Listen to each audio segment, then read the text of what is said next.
Hello everyone. Today, we will be doing a debunking of the Patterson-Gimlin film. The subject of this film being ASP1-1. This open letter analysis has a clearance level of 1. Corridor Digital is a channel that creates amazing CGI effects and has a particular interest in video games, Dungeons & Dragons, fantasy and sci-fi, and the like. I recommend checking them out. Now, they decided since they are experts in CGI and practical effects, they would be able to discern if alien, cryptid, and ghost videos are using any of these effects. This is a very reasonable train of thought, and they certainly have the qualifications to do so. And I watch this series as skepticism is very important to what we do and makes up at least half of the research that must be done in order to be objective and have complete analyses. Most of what they reviewed was basic videos I haven't seen nor reviewed before without much in them and mainly consisted of speculation. However, they touched on the Patterson-Gimlin footage, something I have extensively researched and has much to see in the video. They claim to have debunked it. However, if you look at even just the comments section on my first video that didn't even last 3 minutes, you can see that there's so much compelling evidence and counterpoints to this film. The Corridor crew did a form of skepticism that I find quite insulting. They made some quick base level observations without any research except one video I will get into later. It was so bare bones it was hard to even consider it an analysis, although perhaps that is too harsh. They have a certain style and this isn't necessarily their main hobby when it comes to this. Still, it would be nice for them to not make false claims because they're only making a movie night of it instead of actually getting into it. I know what they probably think of people like me, but I'm not a flat earther and I don't wear tinfoil hats.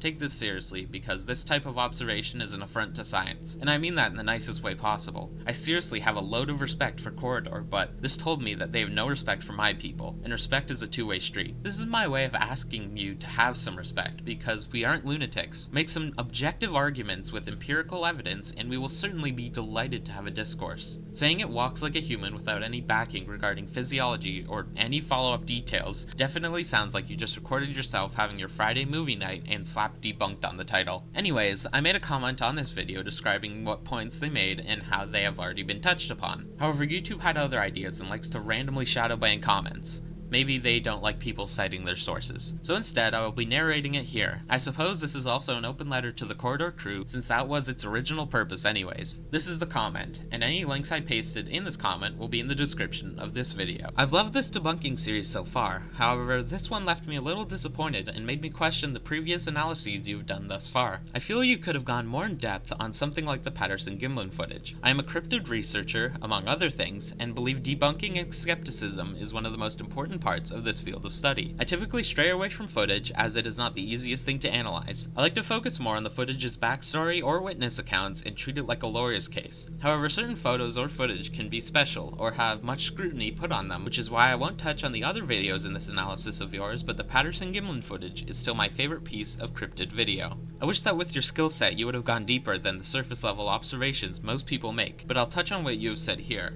Number 1. Yes, the consensus is that Patty was 6 feet tall. This is mainly due to sexual dimorphism, because the males are much larger, but they can be fairly human-sized. Many animals are around the same size range because we aren't in the Cretaceous period where animals could eat to their heart's content. Quote, "It looks like a regular-sized human," end quote. This is a little surface level to me, and doesn't really change the other facts of the case, which I will go into further below. Also, it's more like 7'8". Quote, "It is difficult to determine exactly how tall the Patterson Bigfoot is, since there are no objects of standard size within the film. However, using known reference points such as the length of the foot, 14.5 inches, the average width of aspen trees, which the Bigfoot is seen walking beside, the height of Roger Patterson and his approximate distance from the creature, several calculations have been taken to estimate its exact height, ranging from 7 feet tall to 7'8" tall. Every calculation seems to show that the Bigfoot is far outside the dimensions of a human. The chest circumference and the width of the shoulders are far beyond the human range, and only 1 in 100 million people reach the height of 7'8", end quote. I believe this quote is attributed to Thinker Thunker. You can also find it here. Link will be in the description. Number 2. Quote, "If you cut off the butt and skinny it up," end quote. Not much to say here besides having to reach to make it human. 3. Quote,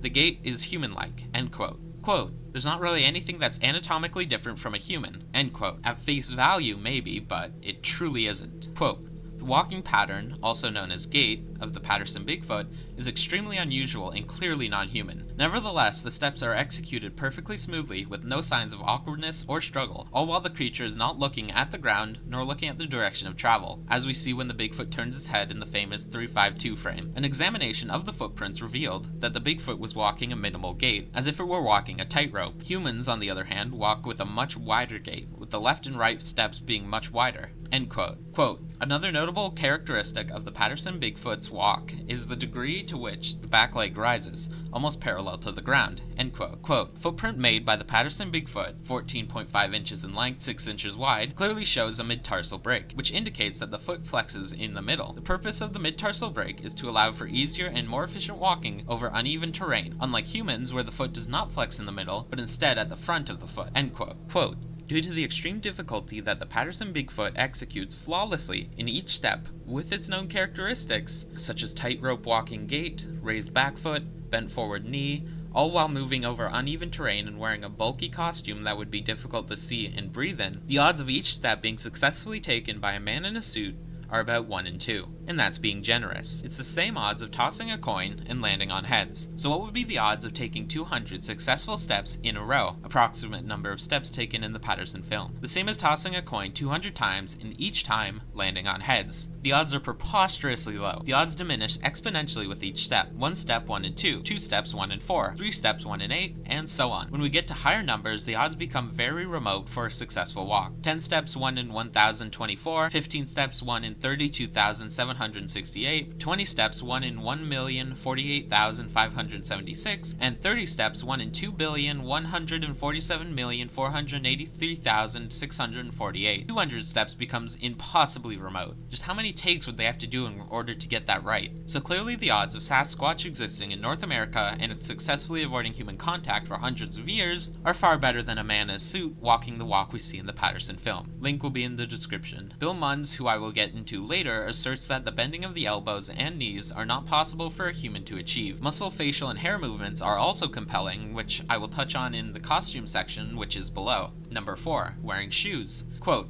if your skin is white, then your feet turn black. If your skin is black, and the mud is lighter, the color on the ground in the video, then it probably will appear gray or otherwise lighter. Keep in mind the ground appears to be sand-like and lighter colored dirt. End quote. Quote, so to me, this is not really white, and it's understandable why it would be lighter than its dark hair and skin. Just saying. End quote. That comes from 2 comments on one of my video. A lot of white could easily be due to the contrast of the very dark skin and fur of Bigfoot. Some would even say white is an exaggeration and it's more of a light gray that isn't all too obvious at first glance. Number 5. Costume. This sort of fits with number 3, but, quote, Bill Munns, a professional Hollywood costume designer and makeup artist for the past 50 years, has analyzed the footage in great detail and concluded that a costume could not have been made to look and function like the creature in the Patterson film, especially in 1967 when computer animation, mechanical prosthetic limbs, and stretch fabric materials did not exist. The length of the Bigfoot arm is estimated to be about 42 inches long, way beyond the length of a human arm. The hands and wrist are clearly seen moving from frame to frame. Also, anthropologists are able to identify specific muscle groups, such as the trapezius,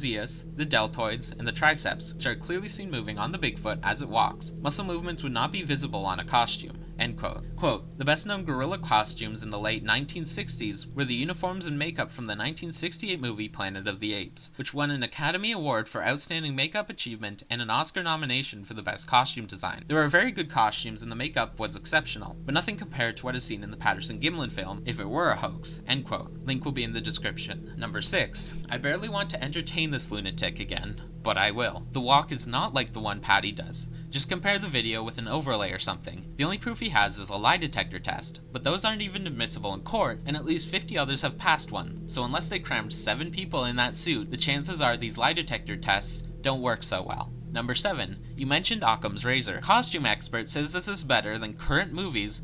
Why aren't they making more money in Hollywood? Also, in general, indigenous people have known about Bigfoot for years. The 7 grandfather teachings mention Sabe, and that's one example of hundreds. There are over 100,000 Bigfoot reports at least in the description. The scarring on some footprints and the launching of 20-pound rocks, which you actually mention in the video feats of strength, like baseballs, indicate that there's really a dedicated cult in the woods that have been specifically trying not to be seen for 20,000 years. Or there's an evolution of Dryopithecus or something in North America. I feel the second is more Occam's razor. For more information on this specifically, I have a footage analysis by other CGI investigators investigators, link in the description, another thorough analysis by someone I've come to know as a friend, link in the description, and my deranged comment section for any other doubts you may have about the footage. Link in the description. I don't like to self-promote, but I've already written enough here. I spent way too much time on this. You guys are great, and keep doing what you're doing. Quote, once you eliminate the impossible, whatever remains, no matter how improbable, must be the truth.